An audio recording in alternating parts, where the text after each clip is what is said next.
Go. Welcome back to another episode of Compelled, a podcast where we attempt to bring out the bigger issues and injustices and what we as a society can do about it. Here we go. What do we got? So, Joe doesn't like social media anymore or online stuff. I read or checking anything. I have online. I read a lot of entertainment news, but what you want to talk about now, I didn't know. I didn't see it pop up. Like I read the whole. Do you even go and check any of our sites? Do you check our YouTube site? Do you check our fucking Facebook page? Do you check? I checked the YouTube. It looked like a fucking dead zone.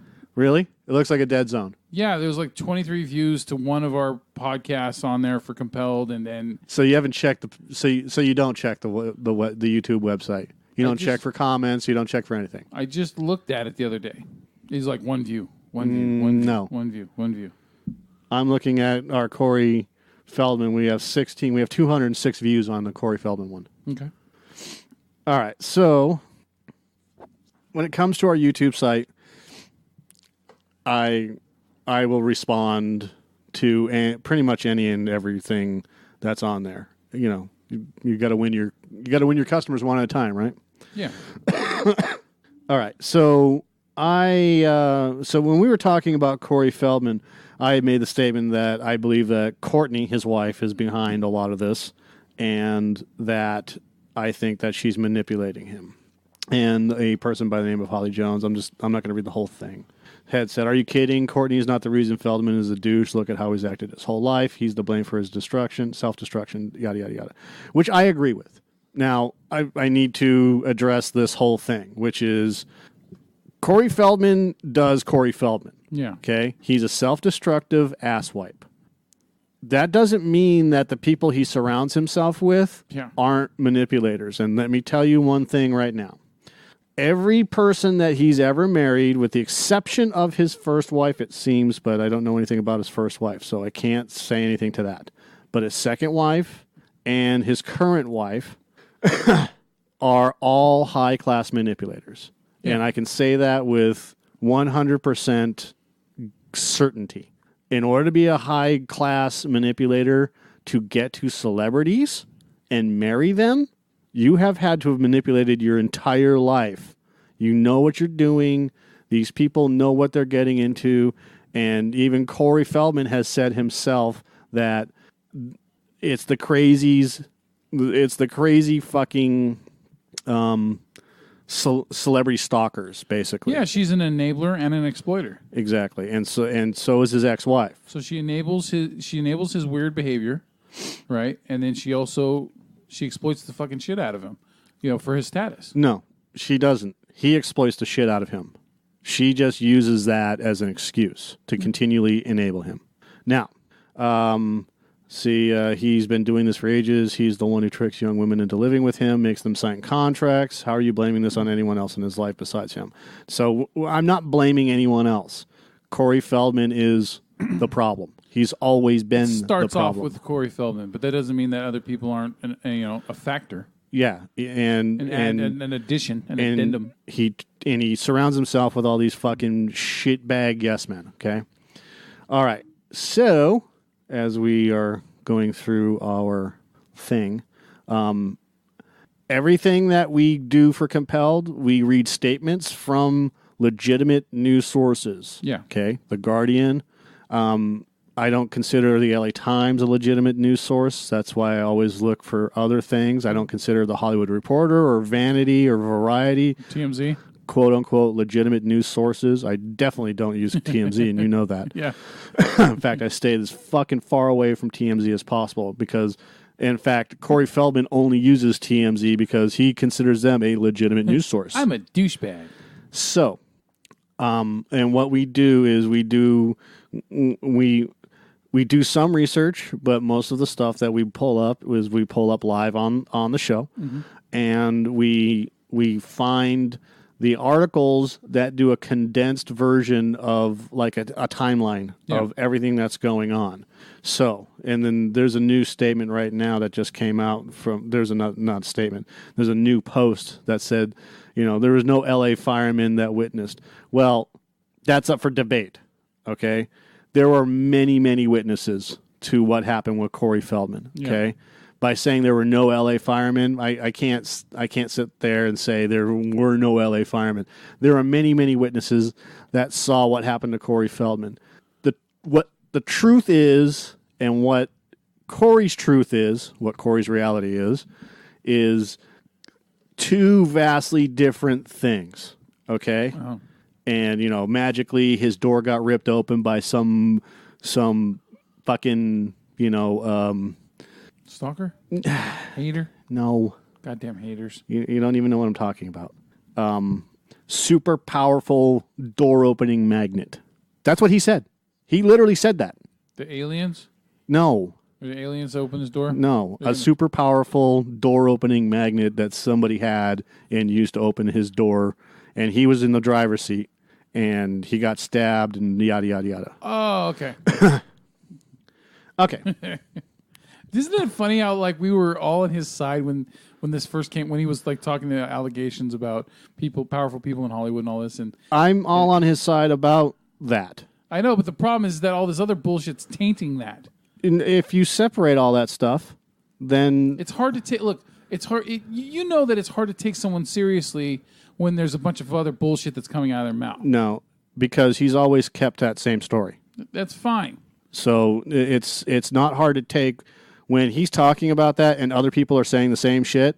That's truth right there. Okay, but big picture wise, you do see that other people seeing all this other crazy shit that he's doing. That takes away from the real shit. I don't care about what other people see. I only care about what I see, or hear, or deal with. I can't deal with other people and their fucking, and there's few exceptions, obviously, but I can't deal with other people's opinions and facts or what they consider facts about whatever the situation is at hand. When if he's fucking up his own life, he's fucking up his own life. But when he's been consistent with the whole child abuse thing and the pedophilia, and then you hear reports from other people, Joe Rogan, fucking, we just did an entire series, which we're still doing, on Operation U-Tree with Jimmy Savile and Jonathan King. So no, I can't. I can separate what Corey Feldman. If most people did their fucking research, they would be able to. You can't. But what I'm saying is you can acknowledge, though, the fact that if someone does a bunch of crazy shit, that it's going to overlap the other shit, the real shit that they're saying. In a sense, yeah. If you're that fucking vapid and naive about whatever, but no, his self-destructiveness obviously comes from a place. So his craziness justifies everything that he said. Absolutely justifies what the fuck is going on in his life of being abused and raped and sexually abused, amongst all the drugs and his weird fucking behavior. But you do understand the reason why he's not being taken seriously for a large part is because of all this other crazy shit. But nobody takes anybody seriously when they fucking spread allegations. Nobody took Rose McGowan seriously because she's just a slutty bitch that shows up in movies and takes her clothes off. And does cocaine in airports. Right. Yeah. So no. I don't, that's why I don't care. If you're not going to, not you, but if a person is going to sit there and say, oh, I can't believe what that person is saying because they're acting all crazy. Well, this is why they're acting crazy. Mm-hmm. This is why they're saying the things they're saying. So, you want a blanket statement and say, oh, I just can't believe anything that they're saying because they're fucking crazy. Well, this is why they're crazy. And it's been documented that this happened to them. And it's been documented that this has affected their life to this point. And then let's go and look at all the other people. Oh, let's go look at Ashley Judd. Let's go look at Rose McGowan. Let's go look at Asia Argento, who just came out and said fucking Luc Besson raped a girl. Mm-hmm. That's brand new. And it's been, the allegations were eight months ago. Yeah, why didn't anybody say anything 8 months? Why didn't she say anything 8 months? She knew 8 months ago. Why didn't she say anything about it? That's what bugs me. But we're not here talking about that. We're here talking about Corey Feldman. And he's a fucking wackadoo. Okay? But I'm not talking about him talking about all the shit that's going on. I'm talking about him in general being a fucking piece of shit douchebag, okay? Now, if he really wanted help, he would reach out and ask for help. So in our other podcast, hello, piece of fucking garbage. Well, I love you too. Jesus Christ, the fucking phone is just... Anyways, I disagreed with some of what she said, and basically what I told Holly was, I understand what you're saying, and this is a long reply. And yes, Corey is a douche, but he wasn't this level of douche until he met Courtney. We don't blame anyone. Corey makes his own decisions, or so it seems. Based on the information that we read up on, the interviews of Corey and with his ex-employees that have all said that before, Corey was a pretty amiable and nice guy, and now he's an asshole. You write that Courtney isn't the reason, but encourages his behavior, so she's an enabler. She enables him to act this way, which means that she's directly responsible for his current lifestyle. The HIV thing isn't a stretch, as there has been talk about Feldman having the disease and hiding it just like Charlie Sheen. Corey is an unfortunate part of a machine that has chewed him up and spit him out and left him to wallow. He desperately needs help and seems to shun any help that people have offered. He's not okay. And it's a really, really long reply, and I don't even care. So, as all this is going on, a person by the name of Zero Filter Jules gets in and says he has been a dickhead and a manipulator for a long time, way before he was with fruitarian fucking Fiona. Okay. That's Corey. He was an asshole to Corey Haim on the reality series and has delusions of grandeur. The two Coreys. Sorry, Feldman, you can't stick a flower in an asshole and call it a vase. You are a horrible, vile little fraudster. He can't seem relevant to anyone unless he is riding on Corey Haim's coattails even after his death, the little prick that he is. I wish people would stop blaming his behaviors on others. And what I didn't know at the time was Zero Filter Jules is part of Bobby Wolf's podcast stuff on YouTube. She's part of the quote-unquote Wolf Pack, which is the same shit that fucking Corey Feldman started calling everybody that says, oh, the Wolf Pack is after me. Blah, blah, blah. Hi, I'm Corey Feldman. Yeah. All right, so she sent me a link to the newest Bobby Wolf video, and I watched it. And it was Bobby Wolf going through the two Coreys, like the entire series. Yeah. And he was grabbing select clips and talking about everything that's going on. Talk about doing your research, huh? Yeah, and it was, and when somebody said, I always ask for people, hey, look, if we're doing something wrong, send me more information. I'll look at it. Let me know. And I will watch your fucking video.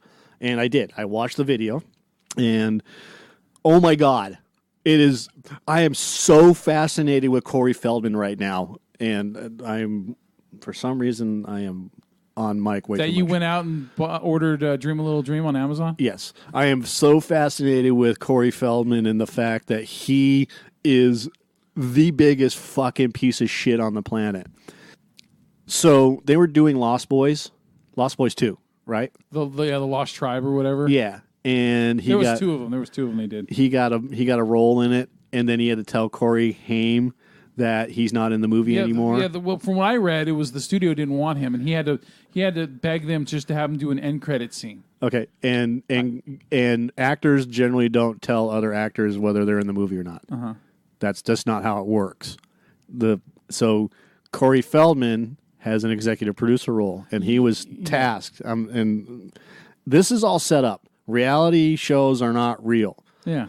If you watch the two Coreys, everything that Corey Feldman does and everything that is associated with Corey Feldman, these producers getting together with him, their agents and everything else, that's all scripted. Yeah, I wouldn't. Everything is scripted. All the Corey Haim stuff isn't. Uh-huh. So what they did was basically they gave scripts to all these people and prepped every one of them, including the quote-unquote psychiatrist or the therapist or whoever, who is not a real doctor, who is not a therapist. Like Bill Nye, he's not a real scientist. Who is not anywhere near the level of doctor like Dr. Drew. Like everybody shits on Dr. Drew, but he's a real fucking doctor. Yeah, not like Dr. Phil. Yeah, Dr. Phil. Who's not really a doctor. Right. So Dr. Bald. They got this person who is a fucking piece of garbage, and all she does is talk to Corey Haim like he's the problem. He's a piece of shit. Yeah. Now Corey Haim had to take a whole bunch of drugs just to maintain. He was self-medicating like a motherfucker. He was self-medicating like a motherfucker, but he was also under doctor's orders. To self-medicate like a motherfucker? No, he wasn't He wasn't. He was self-medicating, yeah, I know. But he was self-medicating with pills that the doctors gave him. Now, we've gone through the whole how many pills that Corey Haim has taken and all the aliases and all that other shit, and that's just a fact. Uh-huh. Corey Haim comes into these meetings, these junkie meetings is what I like to call them, and fucking they start in on him about how all he is a piece of shit. Yeah, he's a piece of shit. He's trash. He's a fucking druggie. He's high all the time. Blah blah blah blah blah. Yeah, he's literally taking a heart pill and he's taking an anxiety pill to maintain. Uh-huh. Okay, and whatever else he's taking. He has a bad heart. He has a bad heart condition, and he smokes. Doesn't help. So, as this whole fucking thing is going on, unbeknownst to everybody, and this is a twist at the end of the show. Unbeknownst to everybody that's going on is during the entire show, Corey Feldman and his then wife, and pretty much everybody that was around him, are high and drunk as shit. Okay? During the whole series? During the whole fucking series. Corey Haim is the only one that isn't. He's fucking stone cold sober. And for the most part, without his... And they're scapegoating him as the bad guy. Exactly. And this is all Corey Feldman's doing. And then they do... So as they're getting together, fucking Corey Haim is like... Feldman and Haim get together. He's like, hey, I just want you to... We should do an intervention with you, basically. And Haim's like, I'm not doing a fucking intervention. Fuck you. How do you bring up an intervention to someone? Because Feldman has a peekaboo surprise story kind of thing. No, Feldman has manipulated Corey Haim so much into believing that he's got problems. Yeah. Let's face it, Corey Haim did have problems, but not in any realm near where fucking Feldman is. Haim was dealing with his cutting. And the rape thing and sobriety and all that shit. All this other shit. And Feldman has got this guy convinced that he's nothing but a fucking piece of shit. Okay? Yeah. He's got this kid convinced. And Feldman's like, yeah, we're going to do an intervention, get you off the drugs, because you're always high. You're high as shit. In fact, you're high right now. And Haim's like, I took 1.5 of my fucking relaxer pills. Because I'm having fucking massive anxiety around you because you're a piece of shit. Yeah. I hate you. He literally said to Corey Feldman, I fucking hate you. I hate everything about you. You're a piece of fucking shit. But he keeps doing the show because he needs the money, right? Well, they kicked him off the show. They kicked Haim off the show? Yeah. That's why the show ended. So it became Haimless. Yes. So, with Feldman... All it was Feldman manipulating Haim in this whole thing. Now I can't. What are best friends for, huh? I can't say that Haim wasn't. It's a 50-50 thing. It's two-way street. And I can't say that Haim wasn't doing anything. Yeah. I can't say that Haim, at some point didn't, break down and get high or whatever else. Relapses, yeah. Yeah, that shit happens, but. For the most part, like every time they showed him, he's like relatively there. Mm-hmm. Okay, with the exception of his medication that he's taking. Yeah. So, so Feldman's like, we'll do this intervention thing, and we'll get you going, and we'll do this so that way we can get you on the straight and narrow. He's doing get lip service in front of the fucking camera. And Haim's like, I'm not doing it. Like if you want to get together, whatever else. And Feldman's all like, but we got a bunch of industry friends, and Haim's like, friends that I know or friends that or just industry people. He's like, no, it's our industry friends. It's our friends. Yeah. The guys that we grew up with. And Haim's like, no, I'm not going to do an intervention. If you want to have dinner and stuff like that, then we can do dinner, and we can all hang out and yada, yada, yada. manipulates the shit out of him. Yeah. And goes over to Feldman's house where Todd Bridges and Pauly Shore and a bunch of other people. Who the fuck is this, Dickie Roberts? Yeah. But this is their friends. Yeah. This is the people that they hung out with. Gary Coleman. Dead. Was he already dead at the time? So they're all there, and the first thing that fucking Todd Bridges says, who doesn't know anything about anything that's going on, says, "Are you okay? You look high." And Haim's like, "Yeah, I took a fucking anxiety pill. Leave me the fuck alone." Yeah. This is not an intervention. I was coming over for dinner to hang out with you guys and have a good time. And they set him up. And you set me the fuck up. Yeah. He's like, "Well, you smell like beer. You smell like alcohol." He's like, "What?" He's like, "I don't drink. I can't drink because I'm on fucking medicine." Imagine I literally how hard it is to stay sober like when you have people constantly questioning your sobriety. I don't think Corey Feldman was a drinker anyways. He said that he's never had I can't say he's never had. He said that he doesn't drink. Look, ever. Drug addicts have a drug of choice, and they usually stick with that drug or something similar to it. Okay? That's how they are. Like if you're a meth addict, you usually don't smoke crack. If you're a heroin addict, you don't smoke crack. Or if you're a crack addict, you don't do heroin. You usually stick in a certain realm when you're hardcore drug addict. He's a pill popper. Yeah, so that means he usually sticks in that realm. But he said on the show that he doesn't drink. Yeah. And he hasn't I recall him saying that he's never had alcohol. Mm-hmm. But I don't know. I could be mistaken. It doesn't matter. He says he doesn't drink. He's a pill popper. It's evident. It's fact that he's a pill popper. And he's admitted to it. So why wouldn't he admit he drinks if he did? Yeah. So, anyways, have you watched the two Coreys? He was a major asshole in the series, and that was when he was married to his ex. No sign of Courtney. He was an awful human, but then also he has always wanted people to give him things. Yep. This isn't new. I understand what you're saying, but I think it's too simple to just blame Courtney as if she was the only reason he was an ass. No, if she left tomorrow, he'd still be this way. It's his nature. Yeah, she's just a current factor. That's all she is. She's a manipulator, and she's an enabler. Yeah. I dig this video for certain, but as a woman, I see it all too often, the woman being blamed for the man's behavior. He wanted to be with someone that pretty much says it's okay what you're doing. Right, and that's the people he surrounds himself with.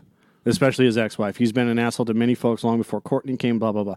I was a huge Corey Haim fan when I was a kid, tried to follow him into adulthood, but Feldman really jumped the shark and treated pretty much everyone with contempt and disdain. It's pretty much fuck Feldman after The Burbs. Okay, I think after The Burbs, I was done with him as an actor. Every time he interviews with a woman, also he speaks down to her. I don't know. I think his actions are just who he is and really have nothing to do with his wife at all, only because countless interviews in the past before here, he was just as lost and ignorant and, quite frankly, a total ass. He did do the voice of Donatello in the 1990 Ninja Turtles, so I liked him in that. So, okay, after Ninja Turtles. Great. Can't watch him anything after that. The most recent Bobby Wolf video does a great recap on his life on the two Coreys. You'll see he exhibits asshole tendencies fully in this. And then I replied, "You're right, I watched the video that Bobby Wolf made about the two Coreys, and after seeing it, I can see where you're coming from. He's a massive douche and a manipulator, but to point a few things out, these women that he dates are also manipulators and enablers, birds of a feather. They are also fame seekers, and for them, they went into this willingly. They aren't innocent in any of this.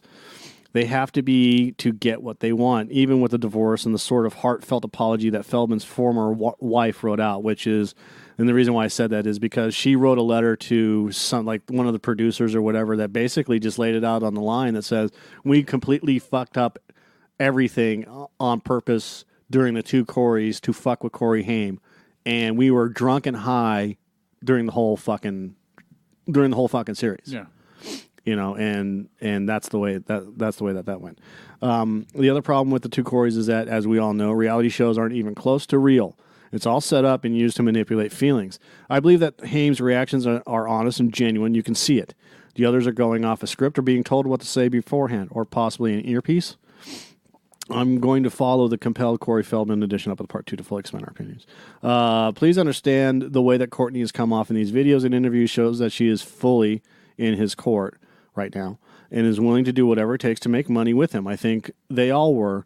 They were led into believing that they were on easy street by marrying a celebrity. like you said, we have to call it as we see it, and all I can see is Courtney being just another in a long line of enabling manipulators, and I think that Feldman is losing his grip on reality, and she is there to help make sure the Feldman train keeps running, and he's okay with that. I mean, and that he's okay with that.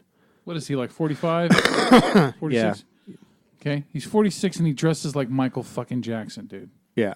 There's something going on. Hopefully she will begin to see through the bullshit. In the end, Corey Feldman and those that associate with him feel justified in doing what they're doing.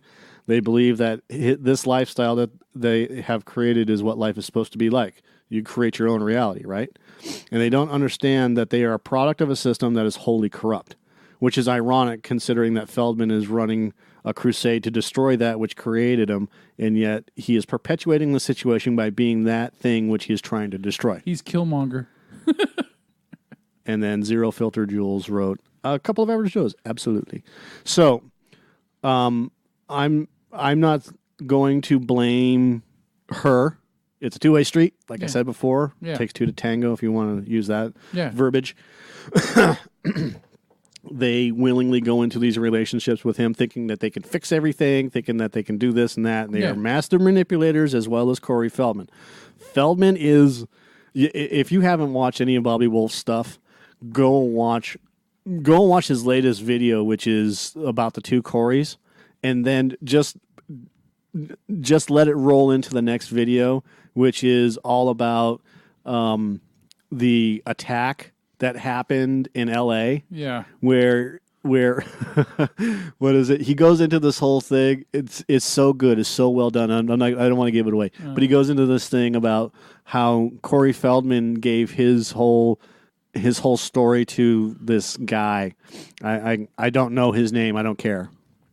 And how this guy basically said that everything that happened to Corey is such a tragedy and so bad and this and that. It's like, it's a guy that he used to work for TMZ, but he doesn't work for TMZ anymore. Yeah. He works for some website called Blammo or Kablamo or, Blamming on a side of beef or whatever the fuck it's called. Right.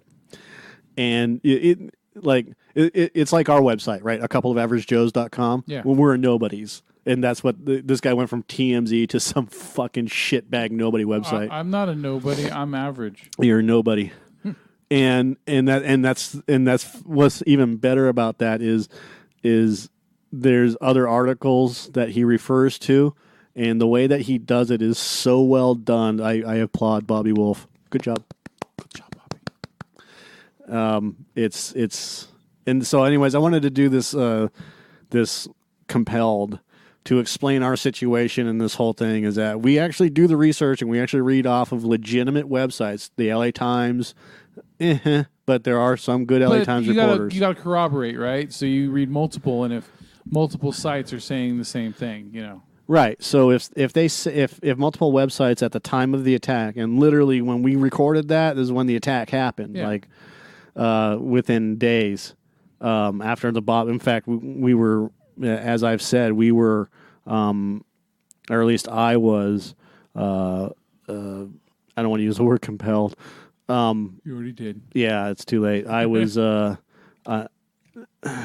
what's the word I'm looking for? Not manipulated. I was, when I saw Bobby Wolf's video stuff on Corey Feldman, as I was doing some research on it. Yeah. I became so fascinated with it. I told Joe, I was like, we have to talk about Corey Feldman. And this shit is amazing. Because at first, when we first started doing this, I thought it was just to explain and defend yourself against a YouTube comment. That's what I thought this whole thing was about at first. And I'm like, are we really going to start doing whole fucking shows just to explain ourselves respond to a comment? In some cases, yes. Look, right now, as I'm going through all of this stuff, I have a David Cassidy thing up because David Cassidy is apparently associated with Jimmy Savile, Rolf Harris, Mike Leander. Because you think you love him. Susie Quattro, Alvin Stardust, Freddie Starr, and Max Clifford, and Mark Bolan, and all these guys that we have been talking about with Operation U-Tree. This is the research that I'm doing, okay? And I found it interesting that David Cassidy would be involved with that. I also have something on Lee Israel that has interested me, and we may do a compelled on that. We need to look into fucking Simon Cowell. And Simon Cowell, and Here we have Stuart Hall, who we will be doing a compelled on here shortly after we record this. Excuse me. Did you watch that Asia Argento video? No, we have the thing on Operation U Tree and Operation Hydrant. we have here Orgy Island up. Yeah. And right now that's about it. When she talked in front of those people at Cannes Film Festival, it like when she said Harvey Weinstein raped me at this festival, back in 1997, it sucked all the air out of the room. And you could feel it. Even just watching the video, you could feel it when she said it. I was like, God damn, that was fucking brutal. Just to come out of nowhere to just say that shit. That was damn. Why are you not on mic? I'm here. No, I'm now here, you are. I'm here and I'm queer. I don't fucking know. You've been talking off mic like my mouth has been right here the whole fucking time. Nope. I'm watching the record right now, dude. If you're too far back from it, I'm right here. I've been here. I haven't adjusted my seat. My face is right here. Look at this. Look at this. There's barely even the width of my fucking finger in between my mouth and the microphone. You know what's even weirder is I can tell when you're not talking straight into the mic.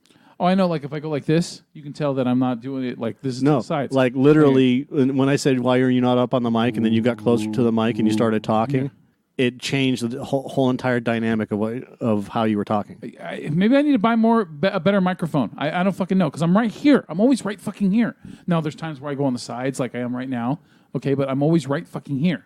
Weird. I know it's pissing me off because you make it sound like I'm like you're like you don't know how to talk into a microphone. I'm right fucking here. I've learned to get close to it, and I look at this. I'm like I am so used. Like you were just you literally just moved your head away from it. Yeah. And it went right back to. I think it's because these are cheap microphones. I think that's what it is. I think I need to buy more expensive microphones for this shit. Yeah. We'll so yeah. Because I've trained myself to be this close to the microphone. Like my lips every once in a while will actually touch the foam on it. That's how close I get. Yeah, we're gonna have to look up. Because you've been telling me for years, get closer to the microphone. Get closer. So I'm fucking right here. Like I don't give a fuck about those. Like these, maybe. We need to get some Joe Rogan shit or something. Yeah, that's what I'm thinking. And we need to get a Bobby. Is it Bobby? Is he the guy that does all the internet searching for him? We need to get a Bobby. Yeah, because Bobby is a really good assistant for Joe Rogan. Because when they're talking about shit, he's already looking it up on YouTube, so he can already play the video and the articles for them when they're talking about it. Something like this. We need a Rode USB. Well, I don't need USB, but that looks like a sex toy. Yeah, well, like a futuristic sex toy. Again, you and your fucking obsession with this bullshit. Obsession with what? Your fucking obsession with dicks and sex toys. Okay. Oh wow, it's part of the human condition, isn't it? Hey, bravo to you, buddy, that you've had so much different kind of sex in your life. It has nothing to do with having sex. It has everything to do with not being fucking just completely every time we have a conversation, it's all about dicks and pussies. Well, so what? Have you listened to Joe Rogan? Holy shit. They were just talking about a soundboard, and all of a sudden, from talking about a soundboard, it turned into women having sex on top of it and shit like that. You see what I mean? It's not interesting to me. I don't care about that shit. I wanted the whole point that this is what bugged me about the Corey Feldman thing too. What? Because that's all he did. I'm getting laid tonight. I'm getting laid tonight. Mike, you're starting to sound like an old man. No, I've always been this way. There's a time and a place for everything, and yeah, I'm good for jokes and shit like that, but like that microphone didn't look like it was something. Whatever. It's just old. That's all. It's just me, and I'm going to say something about it if you fucking don't like it. So like, we need a boom arm like that. You know what that looks like? No, I'm kidding. Yeah, it looks like a boom arm. Kind of. It's like some of those microphones are shaped like suppositories. See, that's not sexual. A suppository is not sexual. It goes in your butt. That doesn't. If you enjoy it, then it's sexual. But otherwise, you're just like, oh god, this is really uncomfortable. Talking about dicks and butts. $4,500. Fuck you. That's like Beats by Dre, right? You put on these earphones, like, oh, I just paid $300 for these. They're Beats by Dre. It's going to be the greatest musical experience of my existence. Yeah, exactly. And then you try them, and you're like, where the fuck did my money? Oh, your money just went to that big B on the side of your of your headphones. That's where that money went to Dre. That's where $250 of that $300 went. Was to the fucking B on the side. Dude, Dr. Dre literally tried to sue a guy named Dr. Dre. I know. I saw. It was funny. That's fucking ridiculous. You can't be Dr. Dre. There's only one Dr. Dre. You remember that fat guy that used to be on MTV Raps? Yeah, he's not around anymore, is he? Yeah, he's not Dr. Dre. I'm Dr. Dre. He's Fat Dre. I'm Dr. Dre. He doesn't talk like that. Fat Dre. I'm Dr. Dre. I don't know. This fucking podcast went off the rails. Sorry, Dr. Dre. I feel like you have no respect for me. Yeah. Now he's gay Satan. Awesome. Fuck. God damn it. I don't know why we're looking up. You're gonna steal my beats. Why are you talking like that? I'm the billionaire Dre. Yeah. There's no more than billionaire Dre except me. I'm Dr. Billionaire Dre. I'm Dr. Dre. Why are you talking about me like that? Soon I'm going to sue Drake because Drake sounds almost like Dre. Yeah, Drake. He's making too much money. He's got the K-E after it. Yeah. Drake. Yeah, all of a sudden he's going to get like a high school diploma or college education. He's going to like put a doctor on there and then he'll be Dr. Drake and I just can't handle that. No, we can't have the Dr. Drake. There's too much pressure. Yeah, so... Fucking microphones are expensive. Fuck yeah, they look oh my god, dude! I don't want to like. Do they have like? Do some of them have like built-in auto tune in them or something? I guess. Fucking Christ, holy man! Shit! You can just change your voice however you want. It's like I'm not a boy, I'm a man. A man. Oh, I'm not a girl, I'm a boy. I mean, I'm not a boy, I'm a man. Man. Or man. Oh man. Like I said, this whole thing went off the fucking rails. Look, it's got the expensive, like look at the cheap one. It's got the spit guard in front of it too. Yeah, this is. I think the spit guard helps with your P's, right? Yeah, the spit guard helps with the p and the b. It smells like. Yeah, balls. See, this is $47 for this microphone. See, I don't trust that. The reason why I don't trust that one for $48 is because look at all the other shit, the shit that comes with it. So you got to break that down into how much, like, that's worth. And it's like, that's too much stuff for only $48. You know what I mean? No, I don't trust that. It's a recording condenser microphone kit, computer mics with a 48-volt phantom power supply so that it amplifies the mic. That's how that works. But you see what I'm saying? For $48 with all that stuff, I don't trust that. If it was just a microphone itself and it cost that much, then I'd be more like, you know. You have no concept of the expense of electronics and building shit, do you? I understand that it costs them money to make all those individual things. Yeah, it cost them $3. Okay. So they're making like $45 per yeah, fucking so thing. when you break it down, though, that microphone is only worth fucking $5. Yeah. So, yeah, I want a microphone that's worth, if I'm going to pay $48 for a microphone, I want a microphone that's worth that $48 or close to it. Not all that extra stuff that comes with it. Right there. Something like that, or I don't know. Anyways. We'll figure it out. The fucking... Dude, this always happens, man. I knew that this is going to be a short one. You just got to do this really quick and then fucking do it. God damn it. Bellular. Anyways. So, isn't it, though, I find it kind of just... I almost feel like a hypocritic asshole when we first started doing Compelled and we were all like, oh, yeah, look at all the shit that's happening to Corey Feldman and stuff, right? And it's morphed. And I understand it's understandable how it's morphed, but it morphed from us being like 100% supportive of Corey Feldman to now, like, we still acknowledge the fact that he was, all this shit happened to him in the, the movie industry. But now the fact that all this other stuff is like, God, he's really just a fucking asshole, right? I was never 100%. I'm supportive of the fact that he's been fucking raped. Yeah, I'm supportive of the fact that he wants to bring this to light. I'm supportive of that. Yeah, but when we started, that's how we were only on that. There was no, I don't even think there was any mention of him being a fucking douchebag, an asshole, any of that stuff. A manipulator. And now it's like, we're talking more about that stuff than the shit that happened to him in Hollywood. You know what I mean? Yeah, we did. We talked about the fact that he's holding everyone ransom for $10 million. We talked about the fact that he's doing nothing by giving nothing away, and then we backed up the support of people that questioned all of this. Yeah. I mean, over time, yes, with another, mention here and there. No, from the fucking get-go. From the fucking get-go, we talked about the fact that Corey Feldman is acting weird about this whole thing, and that we support him in the allegations, but there's something weird about it.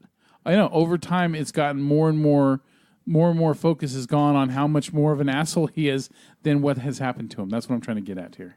Do you see what I'm saying? I absolutely get what you're saying, but you're saying...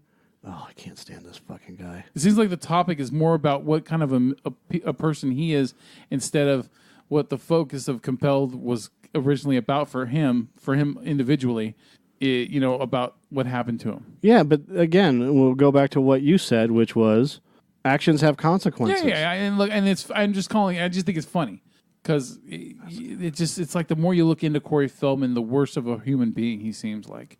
And it's almost like I feel less and less sympathetic to him. But then it's also, is he like this because of what happened to him in Hollywood? Yes. But he's holding everyone fucking hostage because he thinks that he can get $10 million for his fucking movie. Yeah. No, thank you. No, thank you, Corey. Yeah, and no one's going to give you fucking money just because you want to make a movie. Write another goddamn book or give us a fucking tell-all, and go from there. Other than that, go the fuck away, or you need to fucking shape up is what you need to do. Dude, I'm assuming he's like 45 or something around there. He's already set in his fucking ways. He's not going to change. People, once you hit a certain point in your life, and you've been that way for so goddamn long, you're not going to change. It's not gonna. You're just done. That's you for the rest of your existence, for the most part. Some people, yes, they can change, but overall, especially when he surrounds himself with enablers, nope, he's always going to be this way until the day he fucking dies. Yeah, well, I mean, it takes a lot of fucking balls to want to do something different, to want to change, and you're right, ain't gonna happen until. Why is it when I saw that stand, the little that weird like bar stand thing, that with the holes in it, I pictured a flute, and then I pictured Deadpool playing it and like dancing through a village and playing it. I don't know. Like skipping as he. It looks like a flute though. It's a microphone. Freak with a microphone. All right, so should we end this now because we're just vamping for time? Yeah. Vamping for time. Yeah. All right, we're good. All right, we good? Yeah, we're good.